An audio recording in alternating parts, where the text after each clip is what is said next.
नमस्कार। आप देख रहे हैं स्पेशल कवरेज न्यूज। मैं हूं आपके साथ शिव कुमार, मेरे साथ हैं संजय सर। स्वागत और अभिनंदन।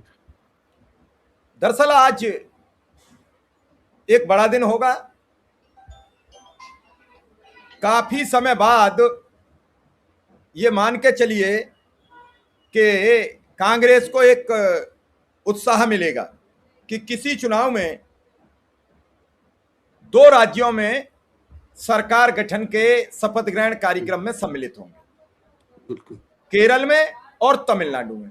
अभी अभी मिली जानकारी के मुताबिक मल्लिकार्जुन खड़गे और राहुल गांधी दोनों लोग विजय की कल शपथ में, मतलब आज शपथ में शामिल होंगे।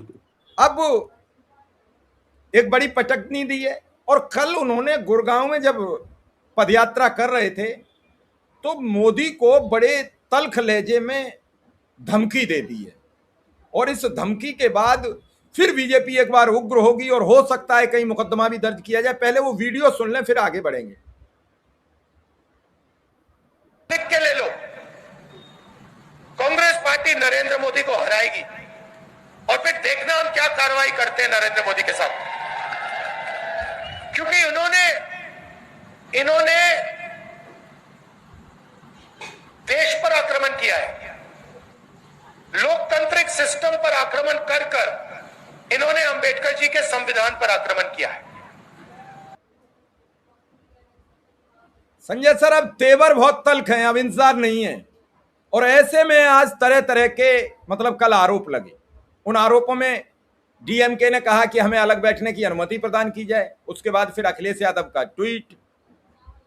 लगातार अगर राहुल कुछ भी बोले तो उस पर एकदम विपक्ष में बवाल सा खड़ा हो जाता है। क्या सब ईडी सीबीआई के साए में घुट घुट कर जी रहे हैं?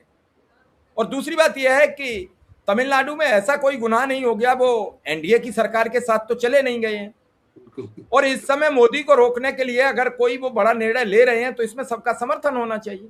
वो बात अलग है कि डीएमके को भी इसका लाभ मिलेगा। अगर राहुल गांधी सरकार में रहेंगे तो डीएमके पर भी दबाव बहुत कम रहेगा और अगर वो बीजेपी के साथ मिलके सरकार बना ले तो डीएमके पर कितना दबाव होगा वो डीएमके समझ सकती है।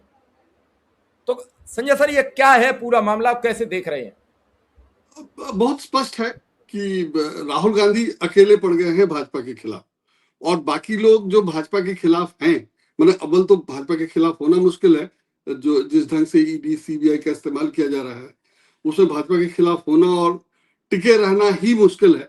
और अगर स्टालिन, एमके स्टालिन, वो जो ये थे, मैं नाम बोल रहा हूँ अभी, जिनको सिपर नहीं दिया गया जेल में, अगर वो स्थिति हो सकती है कि एक बुजुर्ग आदमी को जेल में बंद कर दिया जाए और सिपर के लिए उनको परेशान किया जाए, तो वहां से लेकर के सोनम वांगचुक तक को अगर भाजपा का विरोध करने के लिए जेल में रहना पड़ा है। और सोनम वांगचुक का केस तो वो तो जेल में ही मर गए और सोनम वांगचुक का केस सबको पता ही है कि उनके खिलाफ जो मामला बनाया गया वो 6 महीने तक वो जेल में रहे, मुकदमे चलते रहे, सॉलिसिटर जनरल उसकी पैरवी करते रहे और उनको जमानत नहीं मिली और 6 महीने बाद जब ये साफ हो गया कि मामला बिल्कुल हवा हवाई है और उसमें कोई दम नहीं है तो सरकार ने अचानक मामला वापस ले लिया और जाहिर है जिन लोगों ने ये सब किया था उनके खिलाफ कोई कार्रवाई नहीं हो सकती है और सोनम वांगचुक 6 महीने जेल में रह गए।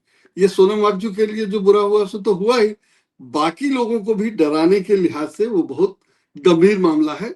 तो ऐसे में अगर कोई भाजपा का विरोध करेगा तो कैसे करेगा या किस दम पर करेगा, तो वो अपनी जगह है। फिर भी जो लोग भाजपा के खिलाफ हैं उनको इस ढंग से डराया फंसाया जाता है कि आप देर सवेर आपका डर दिख जाता है। मोटा मोटी वही कहिए कि वो डर दिख जाता है। जैसे ममता बनर्जी ने इंडिया गठबंधन के साथ वैसे साथ नहीं दिया जैसे देना चाहिए था, या अगर वो हीला हवाली रही जिससे कांग्रेस को अलग से चुनाव लड़ना पड़ा बंगाल में, तो सबका नतीजा ये हुआ कि वो चुनाव हार गई और जैसे हारी है वो सबको दिखाई दे रहा है कि वो कमजोर तो नहीं ही है, उनको हराया गया है, इसमें कोई दो राय नहीं। और ये तमाम विपक्षी दलों के साथ हो चुका है, शिवसेना से लेकर के नीतीश कुमार से लेकर बीजू जनता दल सबके साथ हो चुका है। तो उसमें और यूपी का चुनाव है आगे, पंजाब में आम आदमी पार्टी की सरकार के साथ जो चल रहा है, ईडी का छापा और ये सब हो चुका, तो मैंने कहीं बीजेपी किसी को छोड़ नहीं रही है और कोई भी अनैतिक काम करने से उसको कोई परहेज नहीं है, ये सब हो रहा है। इसके अलावा हिंदुत्व के कारण या हिंदुत्व के उसमें बहुत सारे दलों को यह हिम्मत नहीं है कि भाजपा का विरोध करें, क्योंकि उनको लगता है कि वो हिंदुत्व का वोट उनका नुकसान होगा, हिंदुओं का वोट का नुकसान होगा। कांग्रेस के बारे में आरोप लगाया जाता है कि हिंदुओं के विरोधी है वगैरह वगैरह और तुष्टीकरण करती है, ये सब रहा है। वो सब करके बीजेपी ने ये माहौल ऐसा बना दिया है कि बीजेपी का विरोध करना बहुत मुश्किल है, या जो विरोध कर रहा है उसको तो मैंने पहले ईडी सीबीआई से जो डराया जाता है वो डराया जाता है, और जो बच जाते हैं, जो उससे नहीं डरते हैं, उनको हिंदुत्व का खतरा है, और वो भी नहीं हो तो उनकी पार्टी, उनकी सरकार ही चली जाएगी, तो वो फिर किस दम पर चुनाव लड़ेंगे या चुनाव मैदान में रहेंगे। तो इस ढंग से अगर सबको परेशान किया जाता है तो उसमें राहुल गांधी अकेले टिके हुए हैं। बीजेपी उनका कुछ बिगाड़ नहीं पा रही है, या डरा नहीं पा रही है, या उनके खिलाफ कोई मुकदमा नहीं मिल रहा है। तो तमाम सारे मामले हैं जिसमें राहुल गांधी नहीं डर रहे हैं और डटे अड़े हुए हैं।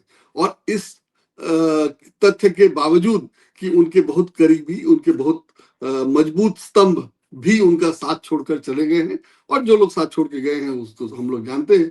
तो इस स्थिति में राहुल गांधी अगर अभी भी कह रहे हैं कि मैं बीजेपी को हराऊंगा, तो उनकी हिम्मत की दाद देनी पड़ेगी और दाद देनी चाहिए। लेकिन जो उनके साथ वाले जो कर रहे हैं वो दिखाई दे रहा है, और मुझे लगता है कि वो राहुल गांधी अगर नरेंद्र मोदी का नाम लेकर कह रहे हैं कि ऐसी सजा दूंगा या ऐसी कार्रवाई करूंगा, तो जाहिर है कि वो बाकी लोगों के लिए भी है कि ऐसा नहीं है कि वो बीजेपी के खिलाफ रहेंगे या कांग्रेस के साथ रहेंगे तो कार्रवाई सिर्फ मोदी के खिलाफ होगी, और इन लोगों के खिलाफ जो मामले हैं वो छोड़ दिए जाएंगे या रह जाएंगे, जैसा बीजेपी करती है। और मुझे लगता है कि कांग्रेस को अगर साथ नहीं मिल रहा है तो इसका कारण एक ये भी है कि बीजेपी तो कह रही है कि भाई मेरे साथ आ जाओ, मेरा समर्थन करो, राहुल गांधी का विरोध करो और सारे मामले साफ, 100 खून माफ। तो ये सब जब हो रहा है, और ऐसा कोई आश्वासन राहुल गांधी देते नहीं दिख रहे हैं, और यह राहुल गांधी के जो कहने का मतलब वो यही है कि जो गड़बड़ करेगा वो फंसेगा। और दूसरा मामला ये है कि कांग्रेस के खिलाफ जो मोदी जी ने जो आरोप लगाए हैं भ्रष्टाचार वगैरह के, उसमें कोई साबित नहीं हुआ, कोई दम नहीं है, और उसमें कुछ निकला नहीं। तो सारी बातें ये साबित करती हैं कि राहुल गांधी मोदी के मुकाबले बहुत मजबूत हैं, तमाम उन पे कोई आरोप नहीं है, और मोदी जी का जो हाल है सो है, वो तो सब अपनी जगह है, सब कुछ सर्वविदित है। ना खाऊंगा ना खाने दूंगा से लेकर के बाकी सबका क्या क्या हुआ सो सब हम लोग देख रहे हैं। तो उसमें राहुल गांधी की टक्कर जबरदस्त है, और जाहिर है, मैंने कई बार कहा है, हमेशा कहता हूं कि उनको जल्दीबाजी नहीं है प्रधानमंत्री बनने की। तो वो चूंकि जल्दी में नहीं है, इसलिए वो आराम से, मुझे लगता है मजबूती से काम कर रहे हैं। और तमिलनाडु में जो हुआ या जैसे किया, और बीजेपी की जो चाल है, रणनीति है या वर्किंग स्टाइल है, उसको आप जो भी कहिए, उसमें उसने पूरी कोशिश की कि विजय की सरकार नहीं बने, या कुछ ऐसी सरकार बन जाए जिस पर उसका कंट्रोल रहे। हालांकि एक ही विधायक था बीजेपी का, तो वहां कुछ खास किया नहीं जा सकता था, लेकिन हाँ, समर्थक दलों की मदद की जा सकती थी। राज्यपाल जो कुछ कर सकते थे वो उन्होंने किया, और राज्यपाल ने जो किया उतनी ही बात नहीं है। राज्यपाल का जो विरोध कर रहे थे, या जो लोग कह रहे थे कि राज्यपाल गलत कर रहे हैं, उनको ऐसा नहीं करना चाहिए, परंपरा नहीं है, रिवाज नहीं है, और उनको सबसे बड़े दल के नेता विजय को सरकार बनाने के लिए आमंत्रित करना चाहिए। भले ही उनके पास 5 सीट कम थी, फिर भी सबसे बड़े दल के नेता के लिहाज से उनको ही बुलाया जाना चाहिए, लेकिन उन्होंने नहीं बुलाया। और जिन लोगों ने भी उसकी आलोचना की, उनके बारे में जो बीजेपी के समर्थक पत्रकार हैं, उन लोगों ने भी लिखा, मैंने तो देखा अपने एक मित्र को भी, कि वो भी भाषा का संयम खो गए अपने ही एक मित्र के खिलाफ लिखने के लिए। तो ये हालत है, और उसमें राहुल गांधी अगर अभी तक डटे अड़े हुए हैं तो उसका मतलब है। और तमिलनाडु में तो राहुल गांधी ने या कांग्रेस ने सबसे पहले विजय को समर्थन देने की घोषणा कर दी थी, और मुझे लगता है कि बीजेपी का खेल इसीलिए खराब हुआ, या बीजेपी इसीलिए अपने समर्थक दलों की सरकार नहीं बनवा पाई। और जो राज्यपाल की जो पोल खुल गई, या राज्यपाल जो सब कर रहे थे उसका खुलासा हुआ, और बीजेपी वाले उसका बचाव करने के लिए जो पुराने उदाहरण दे रहे थे कि तब ये हुआ था, तब वो हुआ था, उस सब भी धुल गया, और लगा कि हाँ, वाकई राज्यपाल बीजेपी के इशारे पर या बीजेपी के लिए काम कर रहे थे, जो काफी बुरा है। और इस समय, ऐसे समय में जब बीजेपी पे आरोप लग रहा है कि वो कैसे भी चुनाव जीत जाती है, और जहां जीती नहीं, जहां उसके पास सिर्फ एक सीट थी, वहां भी वो सरकार बनाने की कोशिश कर रही थी, और उसके लिए तरह तरह के मजाक भी चल रहे थे कि एक विधायक, राष्ट्रपति शासन लग जाता अगर वहां, तो एक विधायक के जरिए ही बीजेपी वहां सरकार चला रही होती, राष्ट्रपति के जरिए। तो ये सारी बातें हो रही हैं, तो बीजेपी का तो पूरी तरह पोल खुल गई है। लोग माने ना माने, वो अपनी जगह है। जैसे बंगाल में हिंसा का जो हाल है, उससे उससे भी पता चल रहा है कि ना सिर्फ बीजेपी के जीतने पे लोग हिंसा करते हैं, बीजेपी रोक भी नहीं पाती है। दोनों, पता तो सबको था, पता तो था ही कि चुनाव के बाद जो भी नतीजे आते हैं, पहले भी हिंसा होती रही है। तो इस बार अमित शाह ने कहा था कि वो हिंसा नहीं होने देंगे। सुरक्षा बलों के बारे में कहा गया था कि वो चुनाव के बाद भी रहेंगे। सबके बावजूद हिंसा हो रही है, और माने लोग मारे गए, लोगों की जान गई, जो बहुत गंभीर बात है, और सरकार रोक नहीं पाई। और अब तो वहां मतलब ये कहना कि तृणमूल वाले करवा रहे हैं, बिल्कुल शर्मनाक है। अगर तृणमूल इतनी कमजोर है कि चुनाव हार गए, तो तृणमूल वाले कैसे करवा रहे हैं या कैसे करवा सकते हैं? और तृणमूल वाले करवा सकते हैं तो बाकी सरकार क्या करे, केंद्र सरकार क्या कर रही है, सुरक्षा बल क्या कर रहे हैं? तो इस सब कारण से, इस सब तरह से दिखाई दे रहा है कि बीजेपी सिर्फ सरकार बनाना चाहती है, या सिर्फ सरकार बनाने की जल्दबाजी में रहती है या कोशिश में रहती है। लेकिन जब सरकार बनाने की स्थिति आती है, तो उसे मुख्यमंत्री चुनने में भी दिक्कत होती है, या मुख्यमंत्री बनाने के लिए उसके पास अपने लोग नहीं है। जैसे शुभेंदु सरकार ही, भाजपा में कितने पुराने हैं, और वहां संघ के लोग, जन पैदा होते हैं, संघ के सदस्य बनते हैं, और खड़े होकर के जब चलना शुरू करते हैं तो शाखा में जाते हैं। वैसे वैसे लोग हैं, और उनको छोड़ करके अगर 5-6 साल 7 साल पहले भाजपा में शामिल हुए लोगों को मुख्यमंत्री बनाया जाएगा, तो दिखाई दे रहा है कि बीजेपी के पास, या कम से कम नरेंद्र मोदी, अमित शाह के पास लोग नहीं है जिनको मुख्यमंत्री बनाया जाए। और बंगाल में अगर इनको बनाया जा रहा है, शुभेंदु पर फैसला हो ही गया है, इनको बनाया जा रहा है, तो वो तय है। और तमिलनाडु में सब करके भी कांग्रेस का प्लान, मतलब मैं तो इसको कहूंगा कि कांग्रेस का प्लान, भाई कांग्रेस की 5 ही सीट थी, तो उसकी तो सरकार बन नहीं सकती थी, और उसने जिसको समर्थन दिया अपने पुराने सहयोगी को छोड़कर, उसकी सरकार बनानी पड़ रही है राज्यपाल के पूरे प्रयास के बावजूद। तो जाहिर है यहाँ कांग्रेस जीत गई और बीजेपी को मुंह की खानी पड़ी। तो दोनों बहुत बढ़िया हुआ है, और मुझे लग रहा है कि बीजेपी, ये भले बीजेपी कहे कि वो चुनाव जीत जा रहे हैं, राहुल गांधी हार रहे हैं, लेकिन बीजेपी की मनमानी को काफी हद तक राहुल गांधी कंट्रोल कर पा रहे हैं, और उसको नियंत्रित कर ले रहे हैं। सर, एक बयान और है राहुल गांधी का बड़ा चर्चा में, वो और जनता को जरा सुना दें, पब्लिक को, दर्शकों को। ये भी बड़ा बयान महत्वपूर्ण है। टैक्स बढ़ गया, उनका टैक्स 0 हो गया, हमारा डेटा गया, हमारा कृषि का सेक्टर गया, हमारी ऑयल सिक्योरिटी, एनर्जी सिक्योरिटी गई, हमारी इंडस्ट्री बर्बाद हो गई। अमेरिका का कुछ नहीं गया। इसके 2 कारण हैं, और मैं आपको साफ बता देता हूं। सबसे पहला कारण, आपने नाम सुना होगा एप्स्टीन का, सुना है? 30.5 लाख एप्स्टीन की फाइल्स अमेरिका में पड़ी हुई है। नरेंद्र मोदी की पूरी हिस्ट्री, उसका चरित्र उन फाइलों में है, और डोनाल्ड ट्रंप यह बात जानता है, समझता है। डोनाल्ड ट्रंप खुल के कहता है, मीडिया में खुल के कहता है, अपने ट्विटर पे खुल के कहता है कि नरेंद्र मोदी के करियर को मैं 1 मिनट में खत्म कर दूंगा। और दूसरा काम, अदानी कंपनी पर अमेरिका में केस लगा रखा है, क्रिमिनल केस। अदानी जी हिंदुस्तान के सबसे बड़े बिजनेसमैन हैं, अरबपति हैं, मगर हिंदुस्तान से बाहर नहीं निकल सकते, क्योंकि जैसे ही हिंदुस्तान से बाहर जाएगा, अमेरिका में इस पर केस है, क्रिमिनल केस है, इसको पकड़ के ये ले जाएंगे।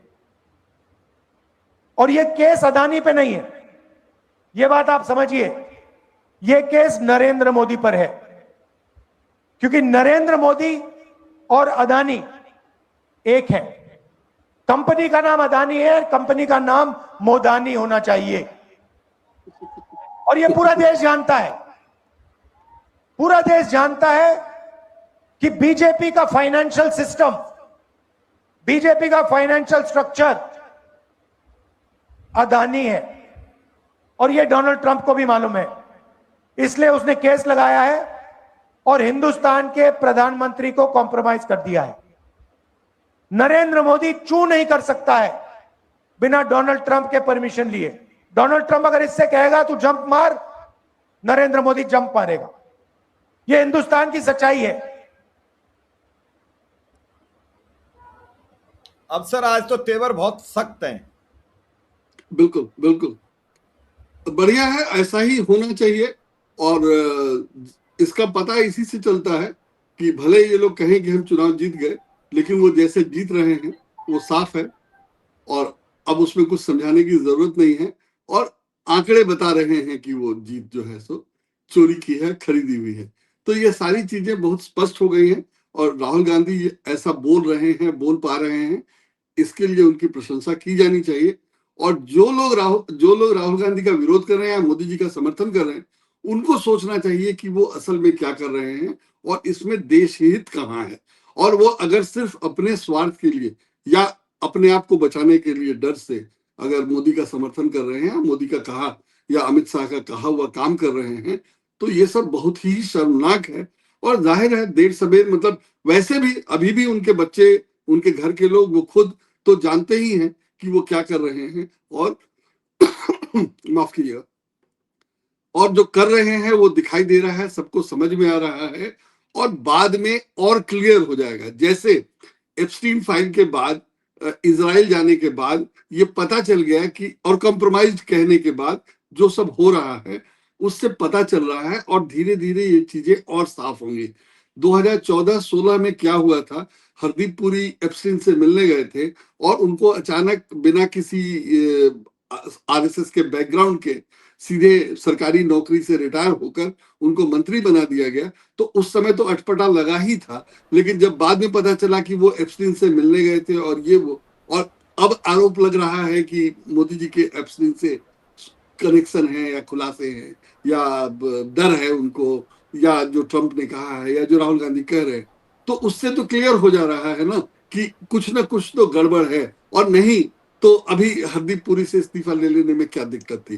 तो ये सारी बातें बता रही हैं कि गड़बड़ है। और जिस ढंग से राहुल गांधी उसका खुलासा कर रहे हैं, उससे भी लग रहा है कि आज नहीं तो कल, जब भी मोदी जी सरकार में नहीं रहेंगे या मोदी जी इतने मजबूत नहीं रहेंगे सरकार में, तो ये सारी चीजों का खुलासा होगा और वो भाजपा आरएसएस के लिए घातक होगा, बहुत नुकसानदेह होगा।